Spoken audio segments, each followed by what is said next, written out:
बिस्मिल्लाहिर्रहमानिर्रहीम। अस्सलाम वालेकुम। वेलकम टू माय चैनल दावत इस्लाम।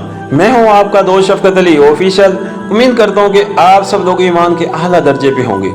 सूरत हूद की आयत नंबर 11 का तर्जुमा। उस ऐप से पाक अगर कोई है तो बस वो लोग जो सब्र करने वाले और नेकूकार हैं, और वही है जिनके लिए दरगुजर भी है और बड़ा अजर भी। सूरत हूद आयत नंबर 11 यह सब्र के एक और मफहूम पर रोशनी पड़ती है। सब्र की सिर्फ उस छचोरेपन की जिद है जिसका जिक्र ऊपर किया गया है। साबिर वो शख्स है जो जमाने के बदलते हुए हालात में अपने ज़हन के तवाज़ुन को बरकरार रखे, वक्त की हर गद्दे से असर लेकर अपने मिजाज का रंग बदलता न चला जाए, बल्कि एक मकूल और सही रवैये पर हर हाल में कायम रहे। अगर कभी हालात साजगार हो और वो दौलतमंदी, इक़दार और नावरी के आसमानों पर चढ़ा चला जा रहा हो तो बढ़ाई के नशे में मस्त होकर बहकने न लगे, और अगर किसी दूसरे वक्त मसैब व मुश्किलात की चक्की उसे पीस डाल रही हो तो अपने जौहर इंसानियत को उसमें ज़ाया न कर दे।